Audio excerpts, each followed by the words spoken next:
Hi, this is Linda. I'm continuing my series explaining American English, but I'm moving beyond just pronunciation because many of my students need more instruction on how sentences fit together in English and which words are needed in situations like, do I need to say a and the and other words like that, and how to work with the verb forms, which can be very complicated sometimes. So I'm going to begin my series 2, Building American English Sentences. And lesson 1 will be about the 4 foundations. And as we move through this, there will be smaller lessons within it that I think you will find helpful, but I have to start here because each of the things in these 4 foundations will affect the other words that we add, and that's where students have the most problem. It's not really with the 4 basic foundations, it's how you add to them. So I have to start with them, and then we'll move to what you do when you add words to them and how do you do that correctly in English. So when you build an American sentence, it's very much like every other language. You have a subject and a predicate. You have a subject and a verb. It seems that our minds all over the world think thoughts that are very similar, but when we express those thoughts, it becomes complicated. We do it in different ways. But the basic ideas, I think, for these 4 will be similar to your language. Notice the arrangement of words to see how it may differ from your language. But this first part, for many of you, will be simple, but then I'm going to build on that, gradually getting to more complicated issues. So, every subject begins a sentence in English, and then we add a predicate. And when we get really good at that, there are little twisting and adjusting that you can do without losing the thought. But we start off with subject and predicate. Now, a predicate can have many parts. The subject really has just one part, but you can describe it and add words to it. So we're going to start with the subject, which will be a noun or a pronoun, a noun or pronoun, and then added words to it later, but we're not going to add them yet. So we have a subject, noun, and if you substitute for the noun, I'm going the wrong way, pronoun. Okay, so after you get past the subject, which is the noun with all of its added descriptive words, then we go to an action verb, and that will be foundation 1. A subject, noun, or pronoun if needed, and an action verb, and that is a sentence pattern. I will give you an example. Birds sing. That is pattern 1 right there. It's just a noun and then a verb. I want to talk about pronouncing these words as we go along, but I'm going to wait till the second sentence to do the pronunciation part. Let's see if I can straighten it. I don't like it crooked, but anyway. Subject, action verb, like birds sing. Birds is the subject. Sing is all of the predicate we have, which is an action verb. Okay, I'm going to take that sentence and put it over here on the sideboard as a reminder. And then we will go to our second foundation, which is also a subject and then an action verb. But the action verb says something's happening to something else. We call that a direct object. Let me straighten this up a little bit. Okay. There. We have a subject. The subject does something, and the action that it takes is toward another noun or a pronoun if we substitute. subject, action, verb, and we call that when it receives the action, something happens to it, it's a direct object. With objects in English sentences, that means something is happening to them or something's directed toward them. Subject, action, verb, direct object. Now you have these in other languages, but many times, at least in Turkish and Korean, the direct object goes here and the action verb goes there. My Turkish students and my Korean students have explained to me that that's the way it goes in their language. The same parts, they're just arranged differently. So the action actually gets sent back. The action gets sent back to the direct object in some languages, but the three parts are there. So I'm going to put it back the way English does it. Action, verb, and then direct object. Now I know at least in Korean, which is the language I study, and probably other languages do this too, you add something to tell whether this noun is a direct object. You have the nun and its counterpart n, and e or ga, and ru, I think is the way you say it, or ud. And I will compare to other languages that I know. I know some Spanish, so there'll be times when I'll use Spanish as another example. But you can use these to know whether it's a subject or a direct object or some other function in a sentence. But we don't do that. It's only about where it's positioned. This could be hat and that could be hat. We can't tell which it is, excuse me, just by an ending on the word. We see about where it is in the sentence. So that's pattern 2, and my sample sentence for pattern 2 is birds eat worms. Now I'm going to go back now to a pronunciation thing, because some students are going to say birds eat worms because you see an I and you see an O. But because that R is there, they don't say anything. So this is birds eat worms. Skip the O, skip the I, skip the O. Don't even say it at all. If you do, you're going to change the word's pronunciation in a way that people may not understand you. It's birds, not bears. It's worms, not worms. Worms, birds, worms. They rhyme, even though they don't look like they would. Okay, so this is our second pattern. A subject, an action verb, something that's going on, and then the action falls on the worms. That's our second pattern sample. Now, our other two patterns no longer use an action verb, so I get to take down the arrows, and an object has to have something acting on it in some way or pointing toward it in some way, so we don't have a direct object anymore. We're going to use a linking verb. The linking verb links. That means it joins it together with something, like links in a chain. So we have a subject and we have something after it, and the linking verb is going to connect them in some way, but it's not like something's happening. It's not an action. So the subject with the linking verb has to have something over here almost always. So we call, if it's a noun that it's connected to, we call it a predicate noun. And again, you can't tell by looking whether it's a predicate noun or a subject noun. It's where it is in the sentence. Then we know that it's the predicate noun because it's after the linking verb. So, and this will be important when I start talking about verb phrases and other things like prepositional phrases later, but I'm laying the foundation in this short, I hope, lesson.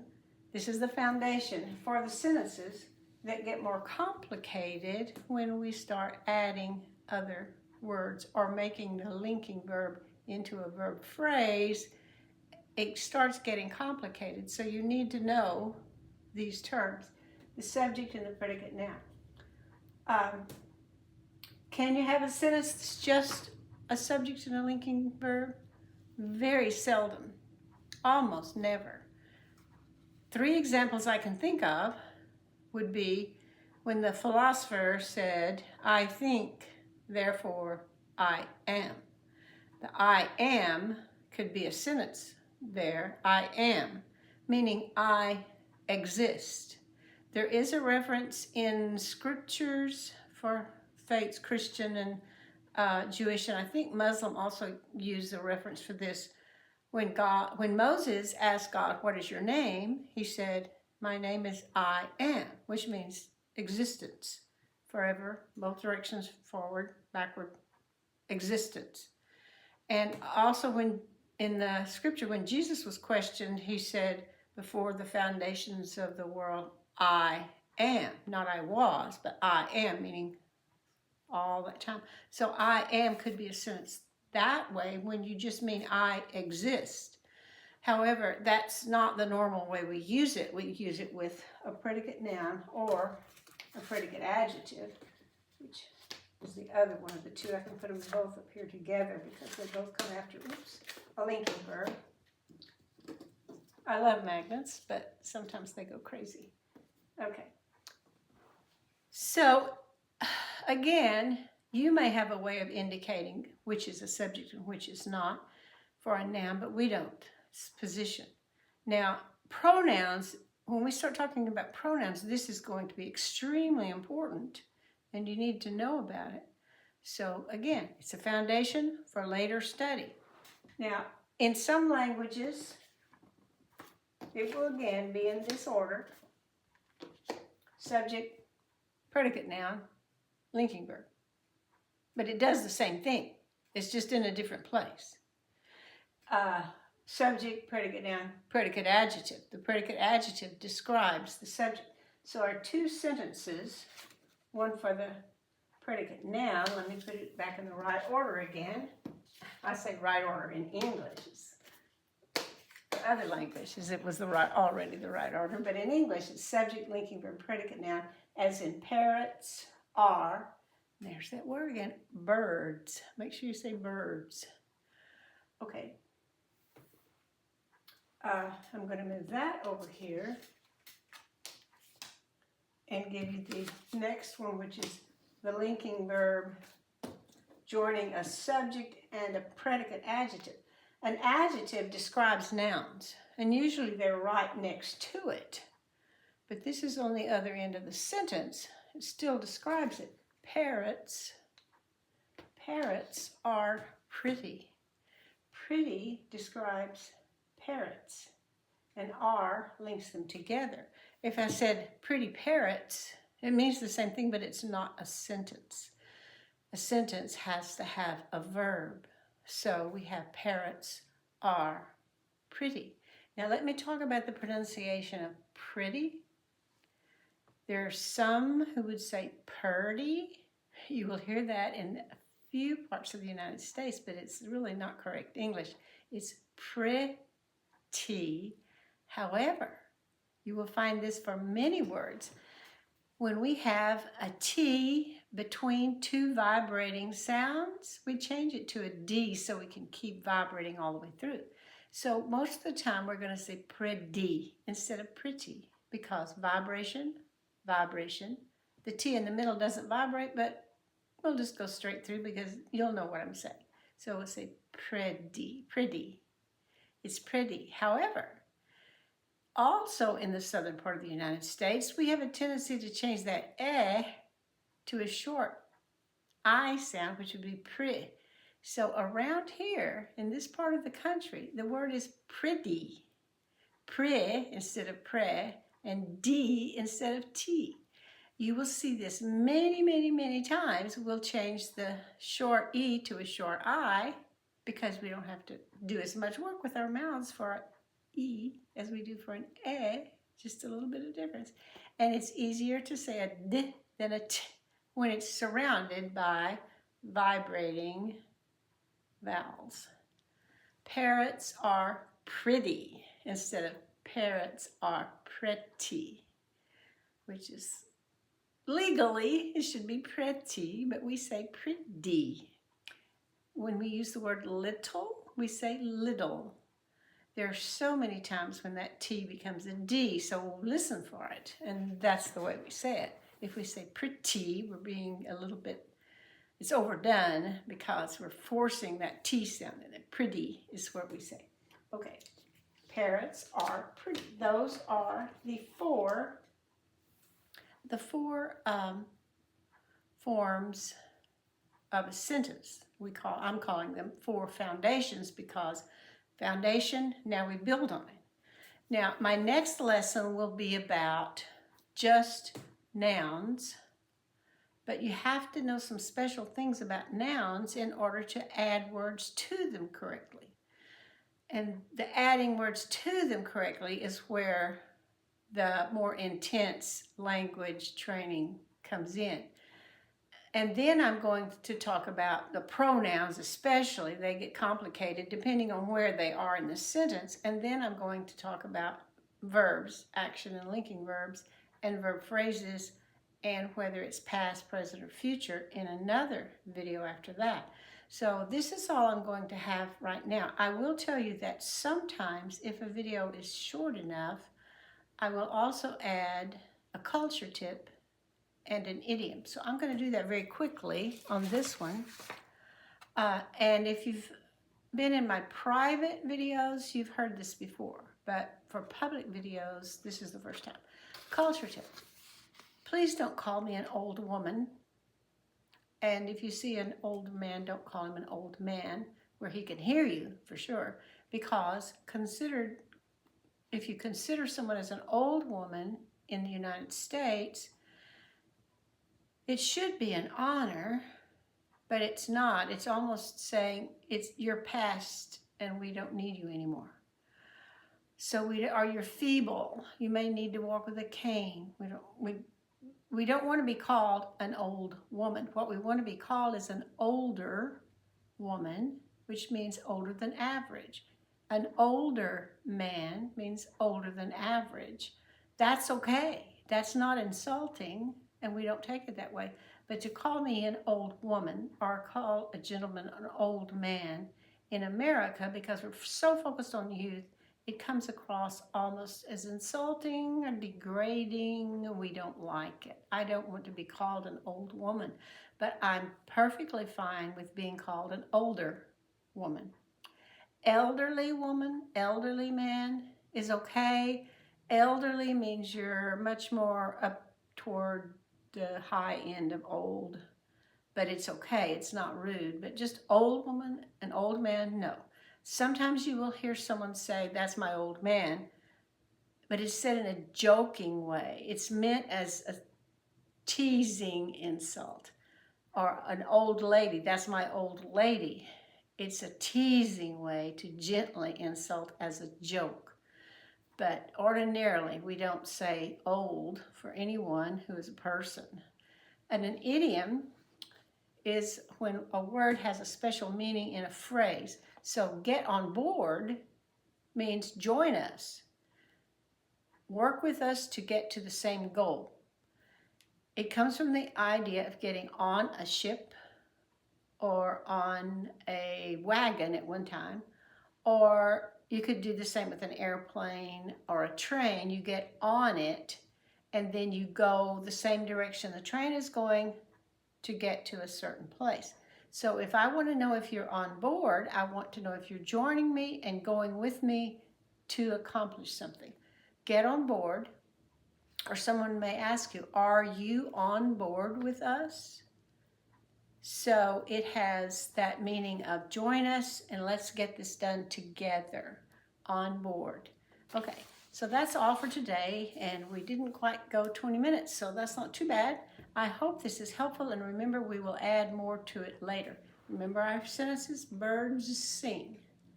Birds eat worms. Parrots are birds. Parrots are pretty, or pretty. So remembering those sentences will help you remember the 4 foundations. Thank you.